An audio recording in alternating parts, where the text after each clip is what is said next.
Assalamualaikum warahmatullahi wabarakatuh. Pada kesempatan ini saya akan bercerita tentang surah Al-Anbiya ayat 78 sampai 79. Ayat ini sangat menarik sekali karena bercerita tentang sebuah kasus yang terjadi pada zaman Nabi Daud, Nabi Sulaiman alaihissalam. Tapi uniknya sampai sekarang ini masih sering terjadi. Inilah bukti bahwa Al-Qur'anul Karim itu berlaku sepanjang zaman. Bagaimana kisahnya? Suatu ketika pada zaman Nabi Daud, Nabi Sulaiman alaihissalam, ada umatnya yang satunya memiliki peternakan kambing, yang satunya memiliki perkebunan anggur. Kambing ini masuk ke dalam kebun anggur memakan buah anggur yang mengakibatkan pemilik kebun anggur ini marah besar. Bagaimana caranya ini? Kamu tidak menjaga kambing kamu, kamu tidak membuatkan kandang hewan peliharaan kamu, mengakibatkan saya rugi besar. Saya sudah mau panen anggur saya, tetapi kambing kamu memakan buah anggur saya. Nah, pemilik kambing ini mengatakan bahwa saya tidak sengaja, saya mohon maaf, saya sudah jaga kambing saya, tetapi kenapa bisa masuk ke kebun kamu? Mungkin kamu tidak membuatkan pagar kebun kamu. Terjadilah pertengkaran hebat yang mengakibatkan pemilik kebun anggur ini minta ganti rugi. Kamu harus ganti rugi anggur saya yang dimakan oleh kambing kamu. Ini pemilik kami tidak mau ganti rugi, karena namanya juga ganti pasti rugi.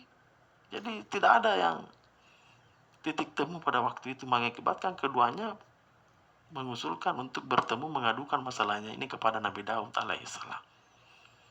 Pada waktu itu Nabi Daud mengatakan bahwa kamu harus menyerahkan kambing kamu ini kepada pemilik kebun anggur, karena kambing kamu sudah memakan buah anggurnya. Pemilik anggur mengatakan, benar wahai Nabi, saya sudah bilang, sudah tanya tadi kepada pemilik kambing, kasih semua saya kambing kamu sebagai ganti rugi. Tetapi karena namanya ganti rugi, tidak mau kasih ke saya, karena nanti dia akan rugi. Pada waktu itu Nabi Sulaiman berkata kepada ayahnya Nabi Daud, wahai ayah, bisakah saya memberikan solusi terhadap masalah ini? Silakan anakku, kata Nabi Daud. Nabi Sulaiman pada waktu itu mengatakan bahwa mungkin lebih bagus kalau kambing ini diserahkan semuanya kepada pemilik perkebunan anggur ini, tetapi dalam jangka waktu yang ditentukan sampai pada panen berikutnya. Jadi misalkan 1 tahun ini, 1 tahun berjalan, sudah panen lagi untuk tahun berikutnya, kambing itu dikembalikan kepada pemiliknya. Dalam jangka 1 tahun ini, apapun penghasilan dari kambing ini menjadi hak pemilik buah anggur ini. Seperti susunya, seperti bulu kambing. Kalau ada manfaat dari kambing itu selama 1 tahun sampai panen berikutnya menjadi hak daripada pemilik perkebunan anggur. Pemilik kambing ini setuju karena dia masih bisa mendapatkan kambingnya setelah 1 tahun. Akhirnya keputusan Nabi Sulaiman ini diakui oleh ayahnya Nabi Daud, dan keduanya ini bisa menyelesaikan masalahnya, tidak ada lagi perdebatan. Inilah keputusan Nabi Sulaiman yang diakui oleh Nabi Daud, dan Nabi Sulaiman mengatakan bahwa haza min fadli rabbi, semua ini dari Tuhanku. Ilmu yang saya dapatkan ini bukan kehebatan saya, tetapi semua ini karunia Allah Subhanahu wa taala. Dari jalan ayat ini banyak sekali yang kita bisa ambilkan pelajaran.